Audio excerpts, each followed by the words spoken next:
In fact, we got a treat for you as well. We are going to be speaking with the daughter of an American icon. Eartha Kitt's daughter is going to be joining us shortly, and she's going to be talking about her mom, her legacy, and of course, that song that everybody talks about so much, that we hear so much. You know, when we think about Christmas time, we hear the music 24 hours a day. One of those songs might be Santa Baby. It was introduced by legendary Eartha Kitt back in 1953. And her daughter, Kitt Shapiro, is here to talk about her mom's groundbreaking legacy, as well as what she's up to. So I want to bring in Kitt Shapiro. Hey there, Kitt, how are you?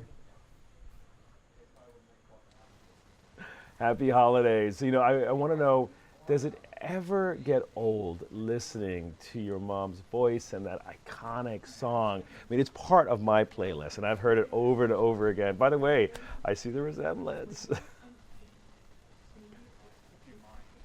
don't hear her. Is she muted? Oh, Kit, I don't hear you as well. I'm sorry. I think we lost you. Are you on mute? Can you unmute yourself? No, hold on one second. No? Oh, there you go. Okay, so can you start over Can you hear again? me? I can hear you now. So back to Okay. your mom and her legacy. That song, it's iconic. So do I you know. do you ever get? It's pretty cool. I mean, I'm so blessed to be able to hear, my mother's voice, constantly and see her image and things. It's just like I get to relive her essence, on a regular basis. It's always heartwarming and touching. So you have local roots. You grew up in Connecticut. What was it like growing up as Eartha Kitt's daughter? Well, I'm actually from California originally, born in LA, and I went to college back in New York. And then we moved to Connecticut, later after I graduated college, my mother bought a house there. And I actually moved to where I live now in Westport a couple of years before my mother moved to Weston, Connecticut, where she lived, the last probably 10 years of her life.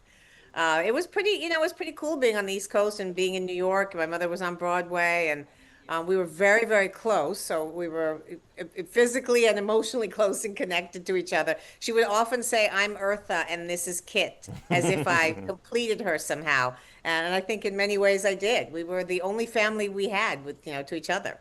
Oh, that's so beautiful. I understand you're doing big things over there in Connecticut. You have a little boutique. What are you selling? I do. I have a women's fashion boutique in Westport, Connecticut called West. As I said, I'm from the West Coast, and it's sort of a West Coast meets East Coast. Our tagline is if Chanel and Jimi Hendrix had a daughter. That's sort of the vibe of the store. And what's the clientele? I mean, you're up there in Connecticut, very, very East Coast. You got that West Coast flavor. What are some of Yep. the prized pieces? We're Westport is still sort of a suburb of New York City, and there's a lot of transplanted New Yorkers, a lot of artists and eclectic people, musicians are often found in Westport. So we have a very sort of edgy vibe with kind of a cool West Coast, laid backness. I love that laid back vibe. But obviously, I love New York as well. So we have actually a little bit of treat for you. We have a piece from our archives way back, Broadway, Uh-oh. 1978, when you and your mom actually sat down with Fox 5. Oh my You got to goodness. see this. Just take a breath, enjoy it for a Okay. second. Oh my God. Okay. Okay, it's coming up. You know, it's one of these things where it's so nice to see the transition. Here it is. Is this one? I'm not sure which one. Okay, it's coming up. I'm ready. I'm cringing I'm already. hoping this is it. Okay, okay. In the beginning, woman, sometime thereafter, man. Then came the moment, man looked at woman. That's when begetting begun. These days, Eartha Kitt sings to her daughter for fun. 10 years ago, she wasn't smiling when she asked Lady Bird Johnson about Vietnam. The question of the day was, why is there so much juvenile delinquency in the streets of America? Don't you think it might have something to do with Vietnam? Because our young boys obviously feel that it does not pay to be good, so you might as well enjoy every moment you possibly can, because you never know when you're going to be snatched away to fight in a war that you're not in accord with, and you may never reach 21. Eartha is nearly 50. She says her fight with Lady Bird made Lyndon mad and cost her jobs and pain, but never her feeling for politics. The feeling that I have from the punishment that Washington gave to me personally, it's sort of a laughing, crying situation. I feel very strongly for my government, and I know it's in a lot of trouble. And the sensitivity of its trouble, its turmoil, seems to be here in Washington. The spirit of it is of that kind. Now, Eartha has made good in Washington again as the widow Laloum in a new musical full of baubles, bangles, and beads. It is not what you call a black version of Kismet. It is about time that we started these kind of shows. And rather than being called a black theater, it's theater itself. We happen to be people of hue doing a show that is called Timbuktu. When Jimmy Carter heard Eartha was in town, he invited her to the White House. C'est si bon to be back and belong. I'm Tom Matthews. Pretty extraordinary. Were you able to take a quick peek of that? I saw you, I saw your mom, and all that she's been through. I mean, at this point, people know her as that voice of Santa Baby, and obviously the Batman series, but she was so much more of a, of a political woman at that time.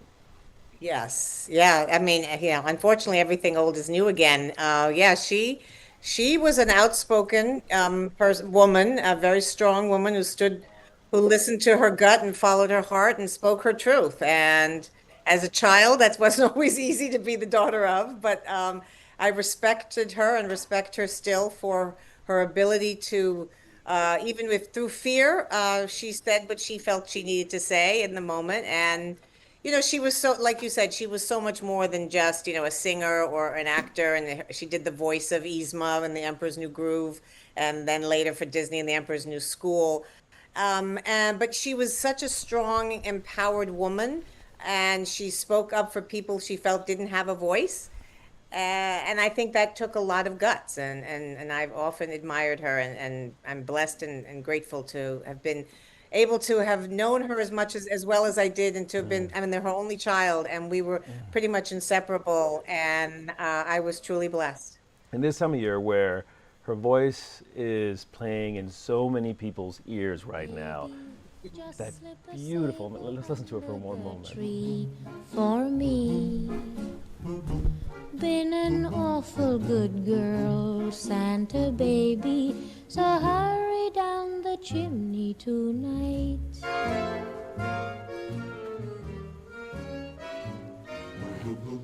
Santa Baby, a 54 convertible to light blue.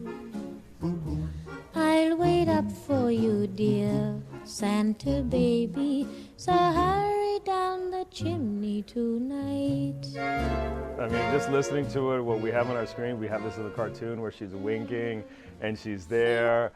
I've always wanted to ask, I mean, I know how the world saw her, but when that door closed, what was she like as mom? Oh, so she was truly of the earth. We lived in Beverly Hills, California, and my mother had chickens. We had a vegetable garden, and she had her hands in the dirt, and she was as she said, I'm a cotton picker from the South, and I always will be. And she was really a gritty and down, and respected the environment and ate naturally. This was way before it was, hip and cool to have vegetable gardens and chickens in your backyard. So she was really a real person, not the persona and glamorous woman you saw on the screen. And so how does that impact your life? You live a quieter life, you run a boutique. What does it mean for you? How is it impacting you? And then obviously the bigger question, what does that say about how we should see her legacy? So I think I was so blessed to have had a mother who was truly a mother first. And I was the most important thing to her. And I knew that in our lives together. I was very lucky to have known how loved I was by her. She gave me that, which is absolutely the most you could give a child, right? Knowing how much you're loved and adored by your parent. So, I live a quieter life, but yet I am blessed to be able to share her legacy and share who she was as a parent and as a human being. Um, with people younger and continue to follow her and follow me and learn about who she was as a person. And I think that that's pretty cool to be able to have a legacy that's worth carrying on and sharing with the future generations. And what about us? What should we take from your mom's legacy that's not necessarily part of, the Catwoman, the Santa baby? What do you want the world to know about her that's just sort of outside the mainstream? So my mother really understood the importance of taking care of our environment, of taking care of our soil and our food supply and what we put into our bodies, of being kind to ourselves, treating ourselves with respect, treating each other with respect. And that to me is the most important lesson that she taught me, was to treat myself and other people with respect and honor their beliefs and who everybody is. Everybody's different for a reason, and that's what makes us all so beautiful as human beings. So I hear you. Everybody's different for a reason. Given that sentiment, if she were alive today, what do you think she would love about your boutique? What would be the item that she just flocks to? Well, I carried the perfume that I made of her, called Eartha, by the Harlem Perfume Company. I think she would love that because she loved scent. It's such an important part of memory. But I think she would love the most about my boutique is that I like to curate things so you won't see yourself coming or going. I want the person that you want to make smile, the person you're looking at in the mirror, not another human being. I want you to look at yourself and go, I like this. I look good today. I feel good. I like this. I look good today. Oh my God. So this is the holiday season. No matter what you celebrate, whether it's Christmas or it's Hanukkah or the other holidays. So how are you celebrating the season? Well, I'm lucky that I've had my kids with me. They came up for Thanksgiving, and I happen to be out in California right now with my daughters. And it's just family. My mother was really all about family, even though it was just the two of us. That was really important, that during the holidays you get to be with the people you care about and that you love, because boy, we know time flies too quickly. And that is just being together is what I really treasure. Oh, so true. Thank you so much. We're going to end it by hearing your mom sing some of her iconic songs. It's just Wonderful. such a wonderful part of the season. Thank you so much. Thanks for having me. To see what's down another road beyond the hill and do it all again. So here's to life and all the joys it brings. Here's to life